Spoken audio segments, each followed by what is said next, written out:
Party പ്രവർത്തനമാണ് തന്റെ ജീവിതമെന്നും കല്യാണം അതിനൊരു തടസ്സമാകുമെന്നും വി.എസ്. ഉറച്ചു വിശ്വസിച്ചിരുന്നു. അതുകൊണ്ട് തന്നെ അദ്ദേഹം വിവാഹം വേണ്ടെന്ന് വെച്ചിരുന്നു. പാർട്ടി സഖാക്കളും ബന്ധുക്കളും പലപ്പോഴും വിവാഹത്തെക്കുറിച്ച് സംസാരിച്ചപ്പോൾ അദ്ദേഹം ഒഴിഞ്ഞുമാറി നിന്നു. എന്നാൽ 40 വയസ്സ് കഴിഞ്ഞപ്പോൾ വയസ്സാകുമ്പോൾ ഒരു തുണ വേണമെന്ന് തോന്നി തുടങ്ങിയതായി വി.എസ്. പിന്നീട് വെളിപ്പെടുത്തിയിട്ടുണ്ട്. അക്കാലത്ത് അദ്ദേഹം CPM ആലപ്പുഴ ജില്ലാ സെക്രട്ടറിയും MLA-യുമായിരുന്നു. ജില്ലാ കമ്മിറ്റി ഓഫീസിലായിരുന്നു താമസം. ഒരു ദിവസം വി.എസിന്റെ ചേട്ടൻ ഗംഗാധരൻ അദ്ദേഹത്തെ കാണാനെത്തി. ഒരു കൂട്ടും കുടുംബവുമൊക്കെ ആലോചിക്കാനുള്ള പ്രായമായെന്ന് ഓർമ്മിപ്പിച്ചു.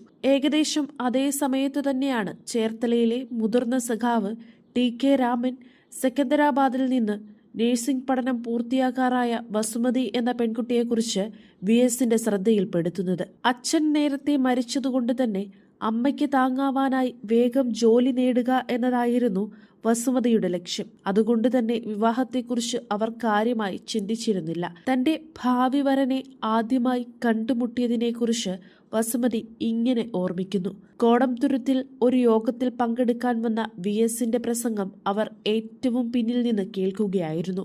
യോഗം കഴിഞ്ഞ് പിരിയാൻ നേരം TK രാമൻ സഖാവ് വസുമതിയെ വിളിച്ച് വി.എസിന്റെ കയ്യിലുണ്ടായിരുന്ന ബാഗിൽ നിന്ന് ഒരു പാർട്ടി രേഖ വാങ്ങി വസുമതിയുടെ കയ്യിൽ കൊടുത്തു. വി.എസ്. പോയ ശേഷം രാമൻ സഖാവ് വി.എസിന്റെ പ്രസംഗം എങ്ങനെയുണ്ടായിരുന്നെന്ന് ചോദിച്ചു. അന്ന് അതിന്റെ അർത്ഥം മനസ്സിലായില്ലെങ്കിലും TK രാമനെ പോലെയുള്ള സഖാക്കൾ അപ്പോഴേക്കും വസുമതിയെ വി.എസിന്റെ ജീവിതസഖ്യയായി മനസ്സിൽ കണ്ടിരുന്നു. കാരണം അന്ന് പ്രസ്ഥാനം ഓരോ സഖാവിന്റെയും ജീവിതത്തെക്കുറിച്ച് വ്യക്തമായ തീരുമാനങ്ങൾ എടുത്തിരുന്നു. 1967 ജൂലൈ 18-നായിരുന്നു വി.എസിന്റെയും വസുമതിയുടെയും വിവാഹം.